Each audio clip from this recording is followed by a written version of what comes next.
जो है वो 12th क्लास का 10th चैप्टर है हिस्ट्री का। इसमें उपनिवेशवाद और देहात, बेसिकली गांव पे जो है जो औपनिवेशीकरण था, जो अंग्रेज़ों का शासन उस समय कब्जा कर लिया था उन्होंने, उसका क्या प्रभाव पड़ा, हम इसके बारे में पढ़ेंगे। और ये जो है आपके सिलेबस में हाफ चैप्टर ही है, इसीलिए हम उतना ही पढ़ेंगे कि उतने में कितने क्वेश्चन लगभग बन जाएंगे। तो सबसे पहले जो है हम जो है बात करते हैं किस चैप्टर में जो है किस राज्य के बारे में बात की जाएगी। तो इसमें जो है उस पुराने टाइम के बारे में, जो बंगाल है उसके बारे में बात की जाएगी। और वो टाइम का बंगाल जो है छोटा सा, जो आज आपके देखते हो पश्चिम बंगाल, सिर्फ उतना सही नहीं है, बल्कि बांग्लादेश, बिहार, उड़ीसा, पश्चिम बंगाल, इन चारों को मिला के जो था वो बंगाल था पुराने टाइम का। ठीक है, इसीलिए जो है उसकी व्यवस्था जो है बहुत मुश्किल हो जाती थी अंग्रेज़ों के लिए। क्लियर। इसके साथ हम देखते हैं कि सबसे पहला क्वेश्चन आपका बनेगा कि इस्तेमारी बंदोबस्त क्या था और इसकी जो मुख्य विशेषताएं हैं और बंगाल के लोगों पर इसका क्या प्रभाव पड़ा। ठीक है, सबसे पहले देखते हैं कि ब्रिटिश सरकार ने क्या किया था। वहाँ पे जो गवर्नर आए थे, लॉर्ड आए थे, बेसिकली लॉर्ड कॉर्नवालिस, उन्होंने 1793 में जो है पश्चिम बंगाल में जो है क्या लागू कर दिया था, इस्तेमारी बंदोबस्त। और इसको एक और नाम से जाना जाता है, स्थाई बंदोबस्त। स्थाई बंदोबस्त का मतलब क्या है कि स्थाई हो गई थी चीज़। क्या चीज़ स्थाई हो गई थी? बेसिकली उन्होंने क्या किया था कि जो टैक्स थी, जो राजस्व की दरें थी, वो निश्चित कर दी थी। तो राजस्व क्या हो गया था, स्थाई हो गया था, परमानेंट हो गया था कि इस ज़मीन पे हम इतना ही कर जो है वसूल करेंगे। तो ये क्या था, स्थाई बंदोबस्त के नाम से भी जाना गया था। इसका बेसिकली सबसे पहला एम क्या था, क्यों लागू किया गया था, कहा जा इसको लागू ही इसीलिए किया गया था क्योंकि उन्हें लग रहा था कि ग्राम की जो अर्थव्यवस्था, एक सेकेंड, ग्रामीण जो अर्थव्यवस्था है, गांव की जो अर्थव्यवस्था है, वो कमज़ोर पड़ गई है। ठीक है, क्यों? क्योंकि 1770 में जो है वहाँ अकाल पड़ा था, बहुत भयंकर अकाल जो है वो पड़ा था, जिसकी वजह से जो है खेती में क्या पैदावार, जो उपज है वो कम होने लगी थी और जो व्यापार है उसका बहुत ज़्यादा हार्स हो रहा था, नुकसान हो रहा था, जिसकी वजह से जो है इन्होंने सोचा कि इस चीज़ को जो है इससे बाहर निकलने के लिए इस्तेमारी बंदोबस्त जो है लागू करते हैं। इसका उद्देश्य सीधे सीधे था कि व्यापार को बढ़ावा देना और खेती को बढ़ावा देना, खेती की जो ज़मीन है उसको और अच्छा से अच्छा करना, खेती में निवेश करना, इन्वेस्टमेंट करना। ठीक है, इसके लिए उन्होंने जो है राजस्व की दरें निश्चित कर दी थी, कितना लगान लिया जाएगा एक जगह से वो निश्चित कर दिया गया था, एरिया में डिवाइड कर दिया गया था और वो एक एरिया का जो है निश्चित कर दिया गया था कि इतने टाइम पे हम इतना ही लगान लेंगे और उसको बार बार परिवर्तित नहीं किया जाएगा, स्थायी है। ठीक है, राजस्व अदा करने के लिए जमीनों का अधिकार किसको दिया गया था, जमींदारों को दे दिया गया था। मतलब जो एरिया डिवाइड किया गया था उसका जो मालिकाना है कि एक तरीके से कंट्रोल में किसकी आ गई थी, जमींदारों के हाथों में आ गई थी। जमींदार वहाँ का टैक्स जो है इकट्ठा करके जो है वो सरकार को देंगे।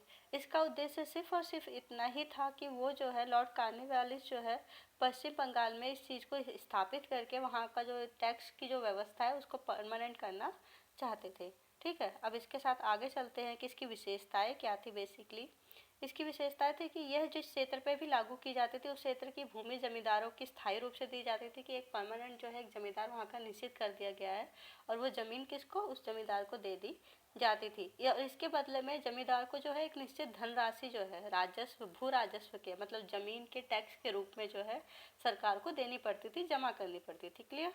इसके साथ इस व्यवस्था में जो है ब्रिटिश सरकार ने भू राजस्व की जो मांगे थी वो क्या निर्धारित कर दी थी, पहले से ही डिसाइडेड थी, बार बार बदला नहीं जाएगा फसल के अकॉर्डिंग। ठीक है, जमींदार गांव में की जमींदारों की भूमिका निभाते थे पर भूस्वामी की नहीं।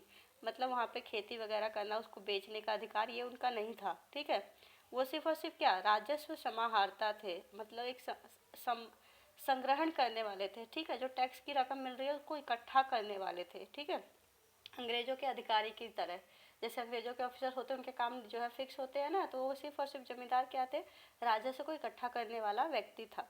जमींदार कृषकों को अपने नियंत्रण में रखते थे, कंट्रोल में रखते थे और क्या वसूल करते थे, भूमि का जो कर है वो वसूल करते थे। जमींदारों से अपेक्षा ये उम्मीद की जाती थी कि वह कंपनी को नियमित रूप से जो है राजस्व देंगे। ठीक है, जितने टाइम पे उन्हें बोला गया है उतने टाइम के बाद वो उन्हें जो है टैक्स पे करेंगे हर फसल के बाद, इन शॉर्ट कहा जाता है। यदि वो ऐसा नहीं कर पाएंगे तो उनकी जो भू संपदा है, जो संपत्ति है, वो क्या कर दी जाएगी, नीलाम करके वो राजस्व की रकम वसूल की जाएगी। क्लियर। इसका परिणाम क्या हुआ, बेसिकली इसका रिजल्ट हमें ये देखने को मिलता है कि इस्तेमारी बंदोबस्त जो है भू राजस्व बहुत अधिक था, बहुत ज़्यादा था, जो जमींदार अक्सर क्या थे वो चुका नहीं पाते थे, जिसके कारण उनके जमींदारों की संपदाएं नीलाम कर दी जाती थी। नीलाम करना आप लोगों ने अक्सर फिल्मों में देखा होगा, जिसमें बोली लगाई जाती है, कुछ लोग इकट्ठा होते हैं, तो वैसे ही उनकी संपत्तियों को नीलाम कर दिया जाता था। इस्तेमारी बंदोबस्त के कारण जमींदारों का जो किसानों पे अत्याचार था वो कंटिन्यू बढ़ता ही जा रहा था, जिसकी वजह से किसान के अपने खेत छोड़ के भाग जाते थे, पलायन कर जाते थे। अब पलायन किसान कर जाएंगे तो खेती कौन करेगा? जब खेती करने वाला कोई नहीं है तो टैक्स कहाँ से आएगा? क्लियर? इस व्यवस्था के कारण सरकार को भू राजस्व के रूप में जो निश्चित राशि थी वो भी कुछ कुछ जगहों से मिल रही थी, कुछ जगहों पे जो प्रॉब्लम क्रिएट हो रही थी। जमींदारों में असुरक्षा का भाव उत्पन्न जो है होने लगा था, क्योंकि उन्हें ऐसा लगता था कि अगर उन्होंने समय पर भुगतान नहीं किया तो उनकी जो संपदाएं हैं, जो उनकी जमींदारी है, वो क्या हो जाएगी? उनसे छीन ली जाएगी। इस्तेमारी बंदोबस्त में शक्ति को और अधिक, जमींदारों की जो शक्ति थी जो अत्याचार करने की किसानों पे, वो और ज़्यादा बढ़ा दी थी, वो कम नहीं की थी। ठीक है, और इसीलिए हम देखते हैं कि उस समय जो है इस्तेमारी बंदोबस्त की वजह से जो मजदूर है, उद्योग है, उद्योगों में काम करने वाले मजदूर थे, किस जो खेती है वहाँ पे काम करने वाले मजदूर थे, उन दोनों पे बहुत ज़्यादा अत्याचार किया जा रहा था। क्लियर? इसके आगे हम आते हैं कि पश्चिम बंगाल में वर्धमान में जमींदारी नीलाम क्यों की गई थी। अभी तक हम एक जो है नॉर्मल सब व्यूज लेके चल रहे थे, लेकिन एक पर्टिकुलर नाम दिया गया है वर्धमान की जमींदारी क्यों नीलाम की गई थी, इसका रीज़न इसमें पूछा गया है। ठीक है, तो बेसिकली हम देखते हैं कि 1793 में जो है ब्रिटिश सरकार ने बंगाल में अपना अधिकार जमाना शुरू कर दिया था। हम सबको पता है 1793 में ही उन्होंने जो है इस्तेमारी बंदोबस्त लागू किया भी था। इसका मतलब था कि जमींदारों को जो है समय पर भू राजस्व नहीं चुकाने पर उनकी जो सारी संपदाएं, माल वगैरह जितना भी जो प्रॉपर्टी है उनकी बेच के वो जो लगान है, लगान की कीमत वो वसूल की जाएगी। ठीक है, इस्तेमारी बंदोबस्त के बाद ईस्ट इंडिया कंपनी ने हर एक जमींदार कर जो भू राजस्व राशि निश्चित कर रखी थी, वो जो है व्यक्ति भू राजस्व अदा नहीं कर पाने पर उसकी संपदा नीलाम कर दी जाती थी। और यही चीज़ जो है वर्धमान के राजा के साथ भी हुआ। ठीक है, उन्होंने भी जो है एक तरीके से अपना जो राजस्व था वो नहीं चुका पाए थे, जिसकी वजह से जो है वो एक तरीके से वर्धमान के राजा अपना जो टैक्स है वो नहीं पे कर पाए थे, जिसकी वजह से जो है उनकी जो जमींदारों की जो संपदाएं थी उनकी जो है उसको नीलाम कर दिया गया था। और यही इसी वजह से देखते हैं कि एक जगह है वर्धमान जहाँ पे जो है बंगाल में उनकी जमींदारी नीलाम कर दी गई थी। ठीक है, और एक तरीके से स्टोरी है आपकी जो है बुक में, स्टार्ट यहीं से होता है एक एग्जाम्पल के साथ कि वर्धमान में जमींदारी जो है नीलाम की जा रही है। 1793 में उन्होंने जो है व्यवस्था लागू की गई थी, जिसका परिणाम यही हुआ था। क्लियर? आगे हम देखते हैं कि जमींदारों की असफलता के क्या कारण थे। बेसिकली जमींदार क्यों अनसक्सेसफुल हो रहे थे, क्यों वो जो है चीज़ें इकट्ठी नहीं कर पा के जो है जो टैक्स है वो इकट्ठा नहीं कर पा रहे थे। इसके कई कारण हैं, जैसे कि सबसे पहले देखते हैं कि ऐसे कई कारण थे जिसमें बंदोबस्त जो है बहुत सारी जमींदारियाँ नीलाम कर दी गई थी। जैसे भू राजस्व की मांगे बहुत ज़्यादा थी, जमींदार जो है इन पे नियंत्रण नहीं, जमींदारों का जो है उस जो टैक्स जो ऑलरेडी सरकार ने जो है मांगा है उस पर कोई कंट्रोल नहीं है, वो कम नहीं कर सकते थे उसको, है ना, उन्हें वो देना ही पड़ता था। निर्धारित जो राजस्व था वो समय पे नहीं दी जाने पर उनकी संपदा क्या कर दी जाती थी? नीलाम कर दी जाती थी। जिस समय बंगाल में इस्तेमारी बंदोबस्त लागू किया गया था, किसानों की हालत बहुत दयनीय थी। मैंने स्टार्टिंग में ही बताया था 1770 में अकाल पड़ा था, वहाँ पे जो है चीज़ें कंट्रोल में नहीं थी, जनता जो है भुखमरी का शिकार थी एक तरीके से, उनकी स्थिति अच्छी नहीं थी, वह ब्रिटिश सरकार को भू राजस्व वसूली वो दे ही नहीं पा रहे थे, जिसकी वजह से क्या हुआ? उनकी ज़मींदारियाँ नीलाम कर दी गई। अब सीधी सी बात है, नीचे रैयत जो छोटे किसान हैं वो अपनी ज़मीनों को जो है नहीं जो है पैदावार कर पा रहे हैं, तो ज़मींदार को टैक्स कहाँ से देगा? ज़मींदार को टैक्स नहीं मिलेगा तो फिर से उसकी ज़मीनें नीलाम कर दी जाएंगी। खेतों में फसल अच्छी हो या ख़राब हो, उन्हें कोई सरकार को फ़र्क नहीं पड़ता था, फसल जो है ख़राब, लेकिन फिर भी राजस्व निश्चित था, उतना ही रहेगा। और ख़राब होने पर भी ज़मींदार जो है क्या करते थे? कर वसूल जो है करने की कोशिश करते थे, लेकिन जब जनता के पास कुछ है ही नहीं तो वो देगी क्या, जिसकी वजह से उनकी संपदाएं क्या कर दी गई? नीलाम कर दी गई। जमींदार जो है कोई भी रैयत नहीं, एक सेकेंड, जमींदारों को कोई भी जो है रियायत वो नहीं दी जाती थी, कोई भी उसके साथ हमदर्दी नहीं रखी जाती थी और उनकी ज़मीनों को नीलाम कर दिया जाता था। इससे आगे के पॉइंट चलते हैं। फोर्थ पॉइंट, जमींदारों की जो शक्ति है उसको जो है एक तरीके से इसकी वजह से उनकी शक्ति बढ़ी थी, किसान जो है अपनी ज़मीन छोड़ के भाग रहे थे, उन पे जो अत्याचार जमींदार कर रहे थे, ज़बरदस्ती उनसे कर वसूल कर रहे थे, जो पूरी तरीके से पूरा भी नहीं पड़ रहा था, जिसकी वजह से जो है ब्रिटिश सरकार और ज़मीनें छोड़ के उनके चले जाने पे टैक्स देने वाला कोई नहीं बचता था, तो उनकी ज़मीनें क्या कर दी जाती थी, नीलाम कर दी जाती थी। इसके साथ साथ एक और पॉइंट आपकी स्टार्टिंग में है, एक सेकेंड ये रहा, कभी कभी तो ऐसा भी होता था कि जो जोतदार होते थे, जो एक तरीके से थोड़े बड़े किसान अमीर किसान होते थे, जमींदार से सेकंड पॉइंट पे आते थे, जोतदार जो होते थे वो जानबूझ के उनसे छोटे रैयतों को जो है क्या करते थे, उन्हें मना कर देते थे कि तुम जो है ज़मीन का जो टैक्स है वो मत दो, जिसकी वजह से जमींदारों को जो है फिर प्रॉब्लम फेस करनी पड़ती थी, उनकी नीलामी तक बात पहुंच जाती थी। क्लियर? इसके आगे हम चलते हैं नेक्स्ट क्वेश्चन पे कि जमींदारों की जो संपदाएं थी वो नीलामी की व्यवस्था जो थी एक तरीके से चल रही थी। हमने ऊपर अभी पूरे क्वेश्चन में ही पढ़ा है कि अलग अलग कारण थे जिसकी वजह से उनकी जो नीलाम जमींदारों की जो जमींदारी थी वो नीलाम कर दी जाती थी। तो उसमें क्या दोष थे, क्या कमियां थी? ठीक है, जो व्यक्ति जमीन खरीदने के लिए सबसे ज़्यादा बोली लगाता था वह जमीन उसको दे दी जाती थी। ठीक है, लेकिन बिना सोचे समझे संपदाएं दे दी जाती थी। अगर वो इंसान ने सिर्फ बोली लगा दी है, पैसे नहीं भी पे किए तब भी दे दी जाती थी, और बाद में वो पे करने लायक भी ना हो, एक छोटा सा गरीब किसान हो, है ना, तो बिना सोचे समझे जो है नीलामियाँ करा दी जाती थी। नीलामी करते समय ब्रिटिश सरकार को यह नहीं पता होता था कि ज़मीनें खरीद कौन रहा है, कौन उसकी ज़मीन की बोली लगा रहा है। कई बार ऐसा होता था कि जो जमींदार होते थे उनके ही जो नौकर या एजेंट कह लो आप लोग, वही जो है बोलियां लगाते थे। ठीक है, और बाद में जो है वो मना कर देते थे कि हमारे पास पैसे नहीं है। 95% जो जमींदारियों की नीलामी थी वो ऐसी ही फर्जी होती थी, नकली होती थी। ठीक है, तो ये सारी कमियां हैं उसकी। जमींदारी व्यवस्था में खुले तौर पे नीलामी की तो जाती थी, पर एजेंटों का नियंत्रण जो है तो एक तरीके से उनका जो एजेंट बोली लगा रहा है उस पर कंट्रोल तो किसका है? एट लास्ट उसी जमींदार का जिसकी ज़मीन नीलाम की जा रही है, तो इसका कोई फ़ायदा नहीं होता था। और बार बार ऐसा करने से जो दूसरे असली में बोली लगाने वाले लोग हैं वो मना कर देते थे बोली लगाने से कि अब हम नहीं जा रहे हैं। ठीक है, तो ये सारी चीज़ें प्रॉब्लमेटिक हो गई थी उनके लिए। आगे चलते हैं, ऐसे कौन से कारण थे जिसके कारण इतबारी जो बंदोबस्त था बहुत सी जमींदारियों को नीलाम कर दिया गया, और ग्रामीण क्षेत्रों में इसकी असफलता के क्या कारण थे? एक सिंपल सा है, ये हम सबको पता है कि सबसे पहले ये बंगाल में ही लागू किया गया था 1793 में लागू किया गया था। इस्तेमारी बंदोबस्त के अंतर्गत ब्रिटिश ईस्ट इंडिया कंपनी ने राजस्व की जो है राशि निश्चित कर दी थी, हम सब शुरू से पढ़ते आ रहे हैं, और हर जमींदार को वो अदा करनी पड़ती थी। राशि ना चुकाने पे उनकी जो भू संपदाएं थी, ज़मीनें थी, उनकी प्रॉपर्टी थी, उसको नीलाम कर दिया जाता था। जब भू संपदाएं नीलामी की जाती थी तो कंपनी सबसे ऊंची बोली लगाने वाले को अपनी संपदा जो है उस जमींदार की संपदा प्रॉपर्टी को क्या करती थी? बेच देती थी। क्लियर? इसके आगे देखते हैं कि जमीन इस्तेमारी बंदोबस्त लागू किए जाने के बाद भू राजस्व की जो रकम थी वो अदा ना करने पे जो है जमींदार 75% जमींदारियों को क्या कर दिया गया था?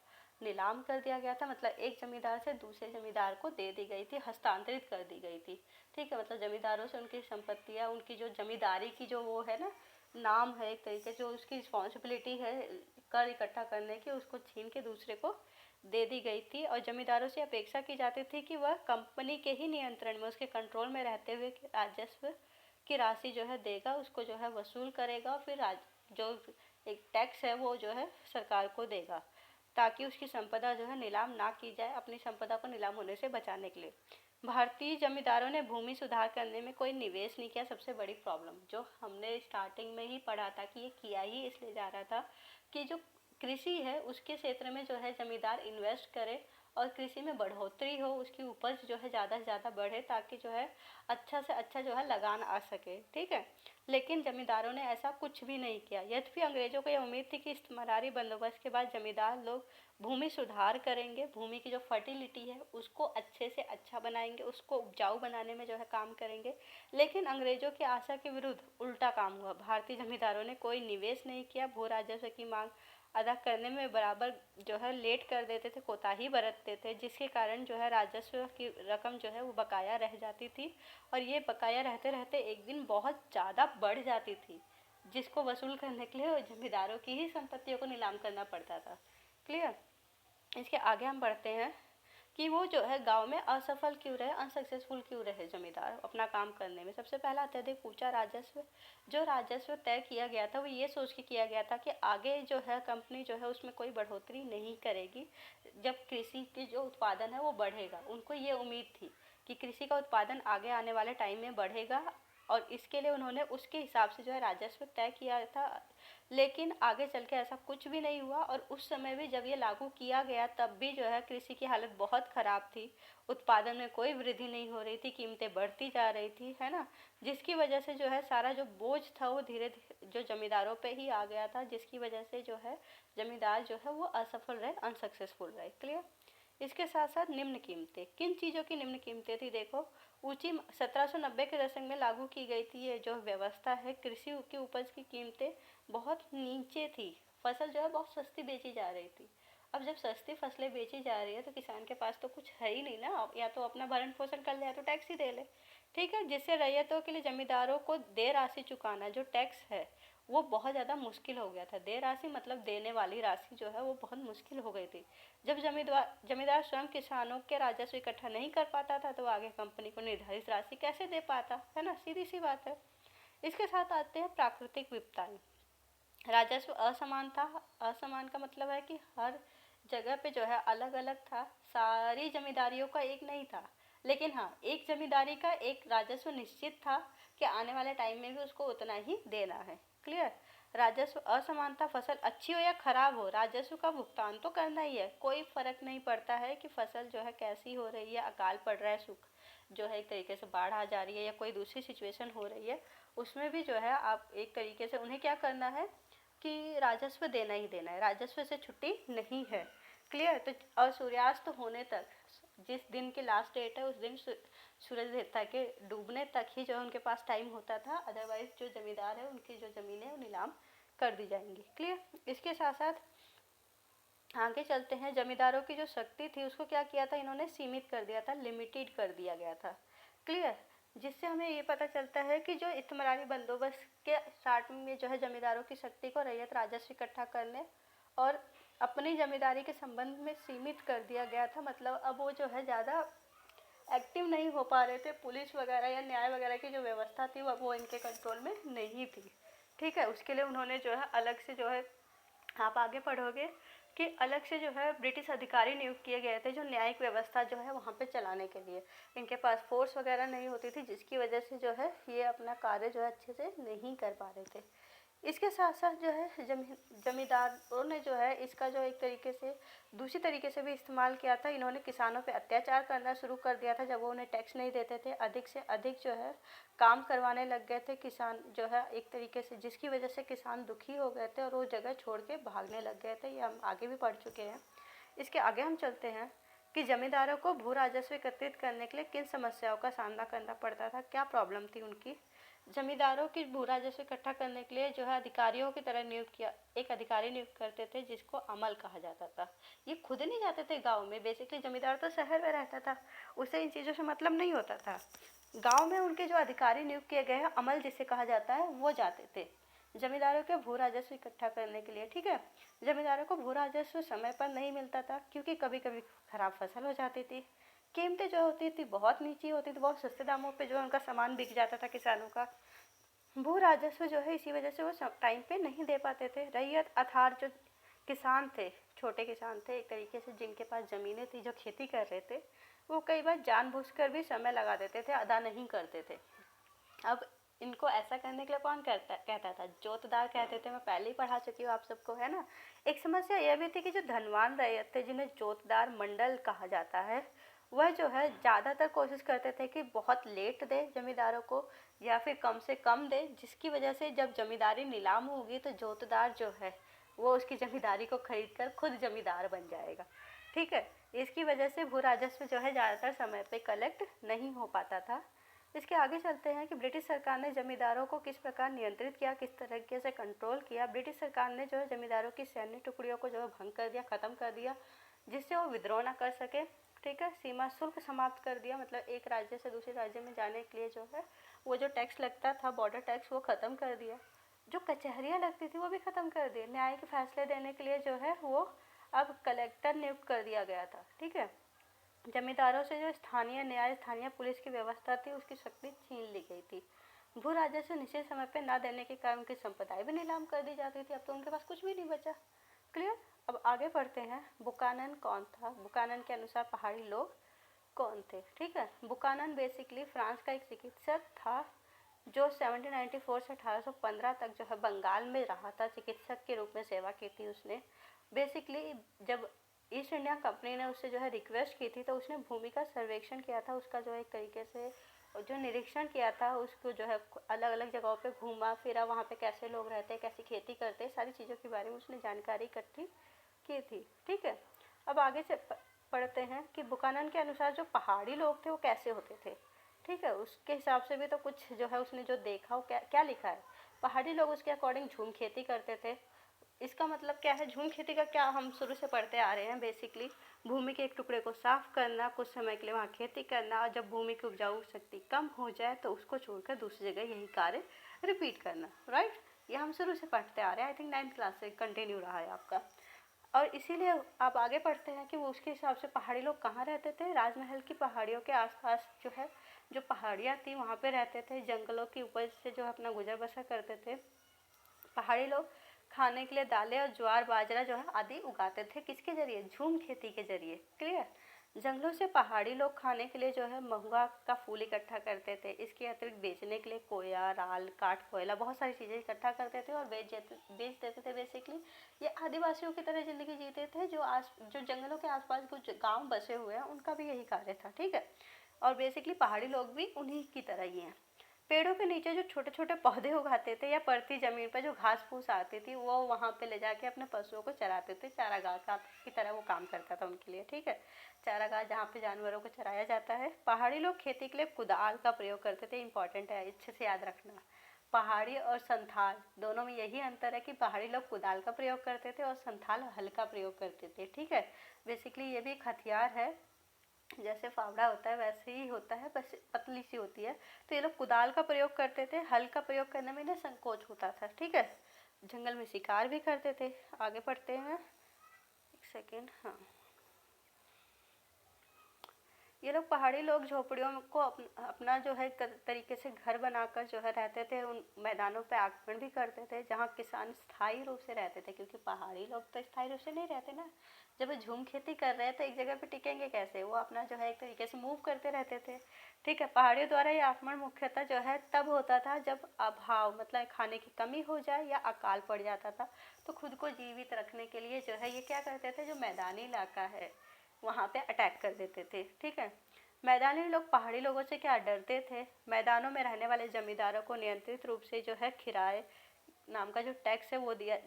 जमींदार जो होते थे वो पहाड़ी लोगों को किराए नामक एक टैक्स देते थे ताकि वो सुरक्षित रख सके, वो अटैक ना करे बार बार, ठीक है। और कोई व्यापारी अगर इन रास्तों से जहाँ पहाड़ी रहते हैं उन रास्तों से जाना चाहता है तो उसे भी क्या देना पड़ता था, पथ कर देना पड़ता था, ठीक है।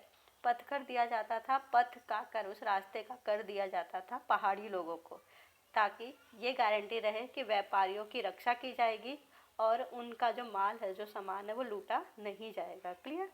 आगे पढ़ते हैं, एक सेकंड। जोतदार कौन थे और ग्रामीण इलाकों में जो है ये शक्तिशाली क्यों हो रहे थे, जमींदारों की तरह ये प्रतिरोध क्यों कर रहे थे उनका, ये सारी चीज़ें हैं।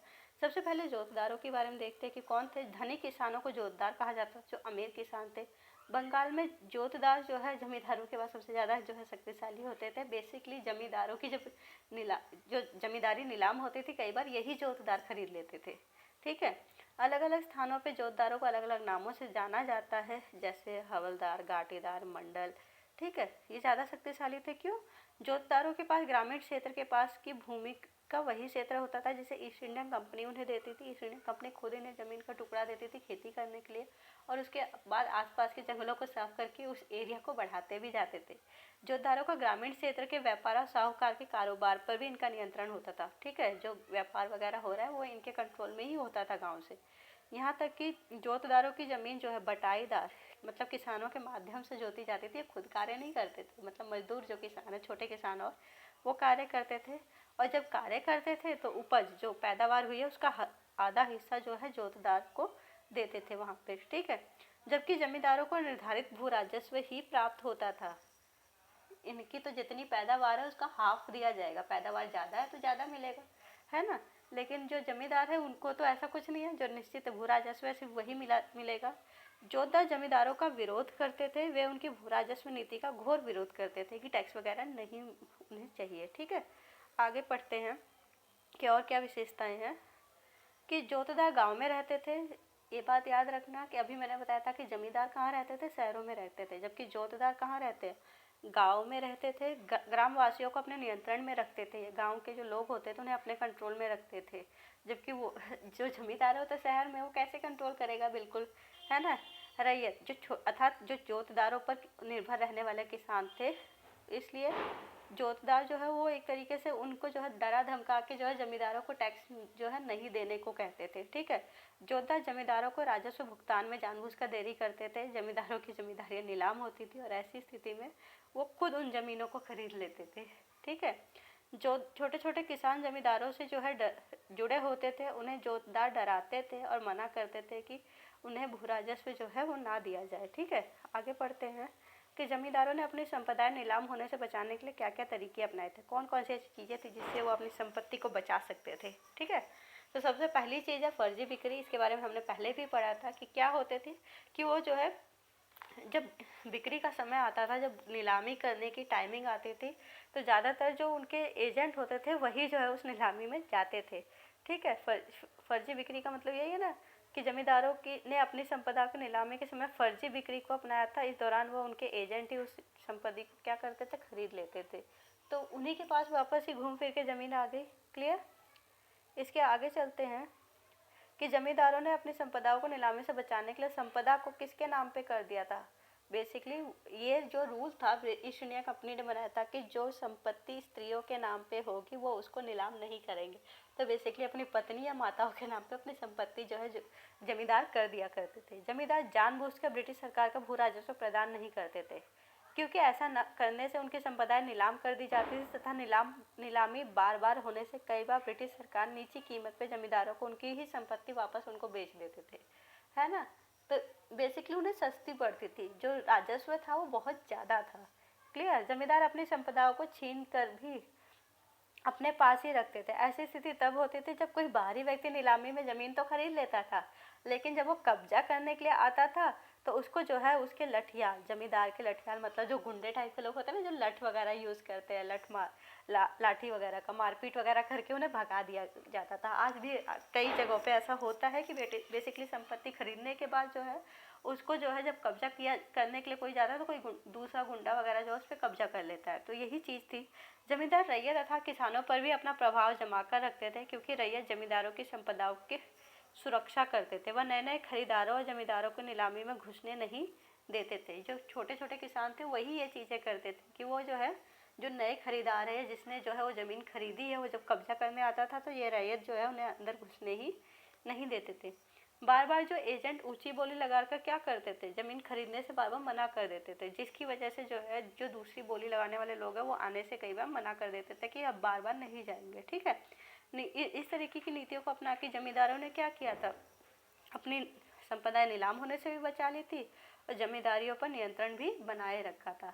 बेसिकली नीलामी से सिर्फ एक चीज़ होती थी कि उनका जो सम्मान है उसको ठेस पहुंचती थी, ठीक है, संपत्ति को उतनी ठेस नहीं पहुंचती थी। नेक्स्ट चलते हैं। पहाड़ी लोग जो है मैदानी इलाकों पे आक्रमण क्यों करते थे। पहाड़ी लोग मैदानी इलाकों पे आक्रमण बहुत सारे कारणों से करते थे, जैसे कि मैदानों पर आक्रमण करते रहते हैं जहाँ किसान एक स्थान पे बसकर, किसान क्या करते हैं मैदानी इलाकों में एक ही स्थान पे बसते हैं, खेती बाड़ी करते हैं, है ना। तो पहाड़ी उन पे जो है विशेष रूप से इसलिए जो अभाव था, जब खाद्यान्न की कमी हो जाती थी, जब अकाल का टाइम आ जाता था, तो खुद को जो है जीवित रखने के लिए जो है क्या करते हैं, वो जो है वहाँ पे अटैक करते थे ताकि वो अपने खाद्यान्न की कमी को जो है वो पूरा कर सके, ठीक है।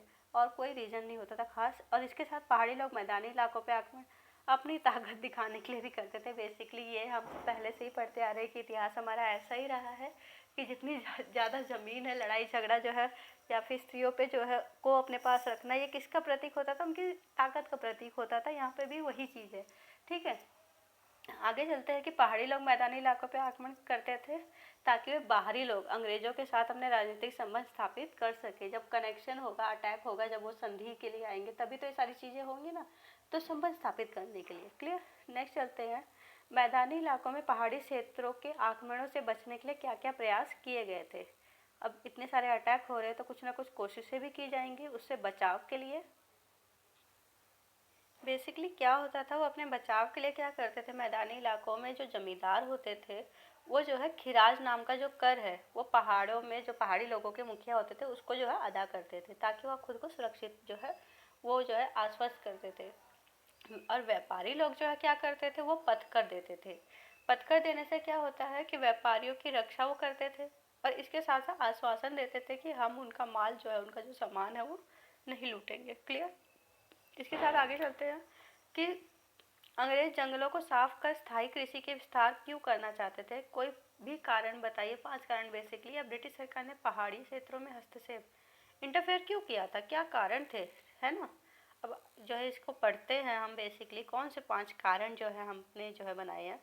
इसमें सबसे पहला है कि स्थायी कृषि के विस्तार से सरकारी जो राजस्व है, टैक्स है, उसमें वृद्धि होगी, क्योंकि जो जंगल की ज़मीन है, जो पहाड़ी लोगों के जो कंट्रोल में ज़मीन है जिसमें वो झूम खेती कर रहे हैं, उससे तो वो लोग कोई टैक्स नहीं दे रहे हैं, है ना।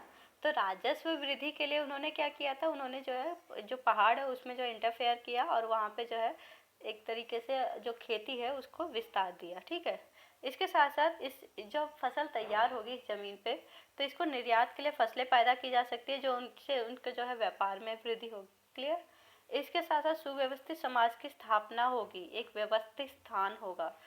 बेसिकली क्या होता है कि पहाड़ी लोग जो है एक जगह से दूसरी जगह घूमते रहते हैं, एक जगह इकट्ठे रहते नहीं हैं, तो व्यवस्था नहीं बनी रहती है ना।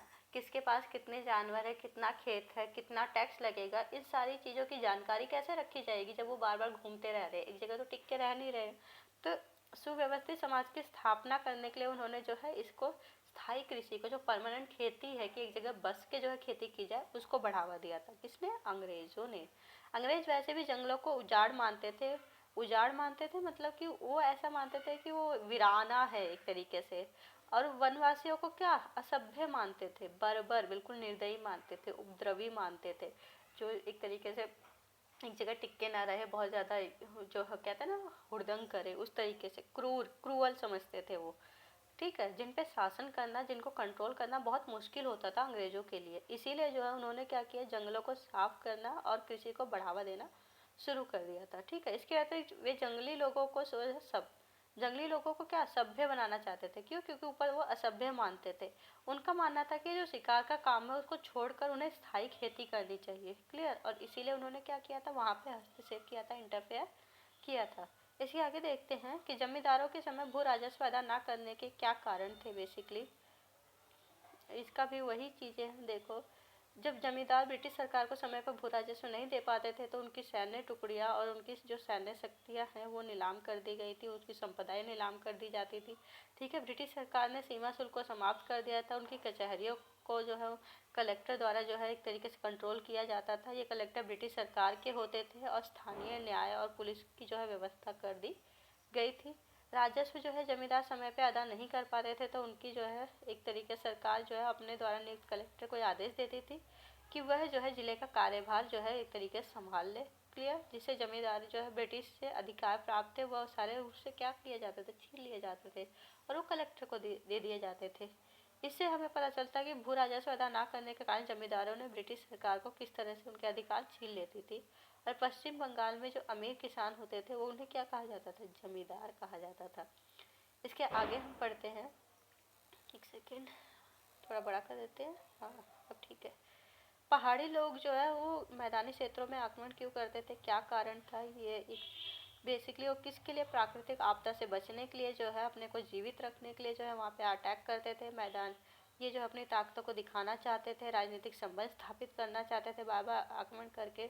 जमींदार इनसे बचने के लिए डर कर खिराज देते थे। जब जमींदार यह कर नहीं देते थे तो उन पर आक्रमण कर दिया जाता था। व्यापारियों को भी पथ कर देना पड़ता था ताकि रास्ता में जो है उन्हें जो है कोई तकलीफ ना हो। इसके साथ अंग्रेजों ने जंगल या पहाड़ी क्षेत्रों में हस्तक्षेप क्यों किया था, स्थायी कृषि की वजह से किया था ताकि वहाँ पे परमानेंट खेती की जा सके, व्यापारिक फसलों को जो है बढ़ावा देने के लिए। और कहा जाता है कि उस समय जो है एक तरीके से वहाँ की जो जनसंख्या है वो भी काफ़ी बढ़ रही थी। तो व्यापारिक फसलों को बढ़ावा देने के साथ साथ जो है उन्हें ये भी चीज़ चाहिए थी कि खाने के लिए जो खाद्यान्न की फसलें हैं उसको भी ज़्यादा से ज़्यादा वो वसूल कर सके। ठीक है। इसके साथ साथ जंगली लोगों को वो असभ्य बर्बर मानते थे, उनको सही करने के लिए ये सारी चीज़ें हैं। पहाड़ी लोगों ने अंग्रेजी सरकार ब्रिटिश सरकार पे आक्रमण क्यों किया? अब ये इम्पोर्टेंट है, इसको जो है देखते हैं कि पहाड़ी लोग जो है अपने जीवन को अपना जो जमीन थी उन्हें जो है वो निजी संपत्ति मानते थे, जिस पे किसने अटैक किया था? अंग्रेजों ने किया था। ठीक है, अंग्रेज सरकार ने जो है उस पर आक्रमण किया था, उस पर जो है अपना कब्जा करना चाहती थी, जिसकी वजह से जो है पहाड़ी लोगों ने अंग्रेजों पे जो है अटैक किया। अंग्रेज पहाड़ियों को खाद्यान्न की फसलों की जगह व्यापारिक फसलों को उगाने और प्रोत्साहित करना चाहते थे। बेसिकली उस समय व्यापार उनके लिए सबसे ज़्यादा इम्पोर्टेंट था, चाहे वो कपास हो जाए, जूट हो जाए, इन चीज़ों की जो फसल वो ज़्यादातर तैयार करना चाहते थे, जिसकी वजह से जो है वो ये मानते हैं कि वहाँ पे उनकी जो ज़मीन थी उस पर उन्होंने कब्जा करना शुरू कर दिया था। अंग्रेज़ों ने राजस्व में वृद्धि कर दी थी। राजस्व वृद्धि के कारण भी यही चीज़ें हुई थी कि उन्होंने जो है अटैक किया उस पर। अंग्रेज स्थायी कृषि को प्रोत्साहन देने के लिए वह जमींदारों को अनेक उनके मैदानों में घुसने देते थे, जिसके कारण उन्हें आक्रमण किया और उनकी अपनी ज़मीन निजी संपत्ति मानते थे। इसके साथ ब्रिटिश सरकार ने उनके शिकार पर पाबंदी लगा दी थी। इसकी वजह से वो बहुत नाराज़ हुए थे। इनफैक्ट उन्होंने जंगलों को भी जो है अलग अलग पार्ट्स में डिवाइड कर दिया था, आरक्षित, सुरक्षित और ग्रामीण, है ना। अब उनको जो है वहाँ जाने से जो है पाबंदी लगा दी गई थी। स्थायी कृषि का विस्तार होने के कारण जंगलों तथा पहाड़ी क्षेत्र क्या हुए? संकुचित हो गए थे, बहुत कम हो गए थे। तो इसकी वजह से इन्होंने क्या किया था? उन पे अटैक करना शुरू कर दिया था। ठीक है, अब आगे बढ़ते हैं कि पहाड़ियों के आक्रमणों को नियंत्रित करने के लिए ब्रिटिश सरकार ने क्या रणनीति अपनाई थी? उनके भी अटैक जो थे उसको कंट्रोल करना था ना। तो सबसे पहले उन्होंने रणनीति अपनाई कि 1770 के दशक में ब्रिटिश अधिकारियों ने इन पहाड़ियों को समाप्त कर दिया। समाप्त करने के लिए बहुत ही क्रूर नीति अपनाई। उन्हें ढूंढ ढूंढ क्या करने लगे? मारने लगे थे वो। सोचिए कितने लोग उस समय मारे गए होंगे। 1780 के दशक में जो कलेक्टर ऑगस्टस क्लीवलैंड ने क्या किया था? शांति स्थापित करनी शुरू की। उन्होंने कहा कि पहाड़ों के जो मुखिया है उनको क्या दिया जाएगा? वार्षिक भत्ता दिया जाएगा, मतलब एक तरीके से पूरे ईयर की एक सैलरी दी जाएगी। और उससे सिर्फ इतना जो है उम्मीद की जाएगी कि जो उसके आदमी है, जो पहाड़ी लोग हैं, उनके चाल चलन पे, उनके रहने के तरीक़ों पे जो है वो ठीक रखेगा। ठीक है, और अपनी बस्तियों की व्यवस्था जो है वो करेगा, उनको अनुशासन में रखेगा। ब्रिटिश सरकार ने संथालों को जंगल के क्षेत्र में बसने का आदेश दे दिया। जिन जिन जिन इलाकों में संथाल लोग गए उन इलाकों में पहाड़ी लोगों को क्या नीचे की तरफ जंगलों के अंदर अंदर और ढकेला जाने लगा। ठीक है, जिसकी वजह से जो है उनके जो जंगल थे वो उनसे छीन लिए गए एक तरीके से। क्लियर? आगे चलते हैं। अब संथाल है तो संथाल कौन थे, इनके बारे में भी पढ़ लेते हैं। इनकी क्या विशेषताएं हैं? संथाल लोग वह लोग होते थे जिनको जमींदार बंगाल से किराए पर लेकर लाए जाते थे, ताकि जमींदार कृषि में क्या कर सके? बढ़ोतरी कर सके। वो काम करते थे बेसिकली। ठीक है, एक तरीके से मजदूरों की तरह खेतों में काम करते थे। ये मुख्य रूप से जंगलों को साफ करते थे, इमारती लकड़ी को काटते थे, जमीन को जोतते थे और चावल और कपास उगाते थे। पहाड़ी क्षेत्रों की जो है एक तरीके से बड़ी संख्या में ये पहाड़ी क्षेत्रों में घुसने लगे थे, इन्हें वहाँ ले जाकर बसाया जाने लगा। कृषि में बढ़ोतरी की जाने की वजह से जो इन्होंने वहाँ जाने का इनको ऑर्डर दे दिया था, पहाड़ों में बसने का, अंग्रेजों ने। ये भूमि पर पूरी ताकत लगा के जोतते थे, और याद है ये हल का इस्तेमाल करते थे। किसका इस्तेमाल करते थे? हल का इस्तेमाल। ठीक है, यह जिस जगह को साफ करते थे वहाँ व्यापारिक फसलें उगाते थे, जैसे कि पटसन हो गया, कपास हो गया। और वैसे भी बंगाल तो पटसन के लिए आज भी फेमस है, पश्चिम बंगाल हमारा। ठीक है, संथाल इमारती लकड़ी को काटते हुए जमीन को जोतते जाते थे और लगातार स्थायी कृषि का विस्तार करते जाते थे, मतलब अपनी जो बाउंड्रीज है उसको और बढ़ाते जाते थे खेती की। क्लियर? और व्यापारिक फसलों को प्रोत्साहित करते थे। भूमि का क्षेत्रफल बढ़ता था इससे, और राजस्व में भी वृद्धि होती थी। तो जो एक तरीके से अंग्रेज हैं उनके लिए तो डबल फायदा है, राइट। जो क्षेत्रफल बढ़ रहा है तो व्यापारिक और खाद्यान्न फसलों का जो है ज़्यादा पैदावार होगी, और दूसरा राजस्व भी बढ़ेगा, है ना। अंग्रेज पहाड़ी लोगों को नियंत्रित नहीं कर पाते थे, लेकिन संथालों की उसमें जो बसने का आदेश जब दिया था तो वो उनके कंट्रोल में ही थे। क्लियर? आगे चलते हैं हम नेक्स्ट क्वेश्चन पे। एक सेकेंड क्लास, अगला क्वेश्चन है आपके लिए, संथालों ने ब्रिटिश सरकार का विरोध क्यों किया था? अब संथाल भी जो है ब्रिटिश सरकार का विरोध करने लगेंगे। देखो, संथाल जाति ने ब्रिटिश सरकार का विरोध इसलिए किया क्योंकि ब्रिटिशों ने दामिने को नामक जो है संथालों को नियंत्रण में दे दिया था। दामिने को जो है संथालों को नियंत्रण में दे दिया था, परंतु जैसे जैसे उत्पादन में वृद्धि होने लगी, ईस्ट इंडिया कंपनी ने उस जमीन पर क्या किया था? अपना नियंत्रण स्थापित कर दिया था। बेसिकली अब हम देखते हैं कि दामिनो को जो है वो किसे कहते हैं। इन शॉर्ट में मैं आपको बता देती हूँ।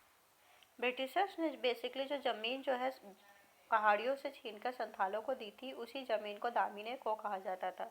तो इसका नियंत्रण जो है वो किसको जो है संथालों के नियंत्रण में दिया था। परंतु जैसे ही उत्पादों में वृद्धि होने लगी, ईस्ट इंडिया कंपनी ने उस पर खुद का नियंत्रण कर लिया। इन्होंने मेहनत तो की, सीधी सी बात है, सारी मेहनत तो इनकी थी, उस जगह को साफ करना, उसको जो है अच्छे से खेती लायक बनाना, सारी मेहनत संथालों की थी। लेकिन अब उस पर कब्जा किसने कर लिया था? संथालों ने कर लिया।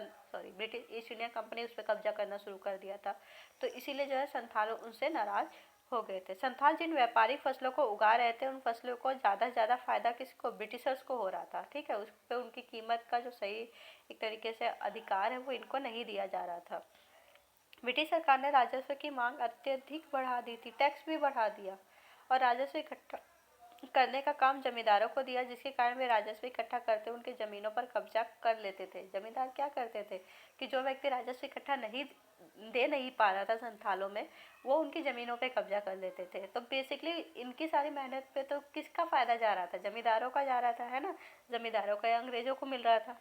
संथाल कर्ज अदा नहीं कर पा रहे थे, तब जमींदारों ने उस ज़मीनों पे कब्जा कर लिया। बेसिकली बीज वगैरह के लिए जब जमीन संथालों ने उनसे कर्ज लिया था, ठीक है, जब खेती के जो उपकरणों के लिए, खेती करने के लिए, तो जब संथाल उस कर्ज को नहीं दे पाते थे, तब जो है जमींदार जो है उन पे कब्जा कर लेते थे, या जोतदार जो बड़े बड़े किसान होते थे।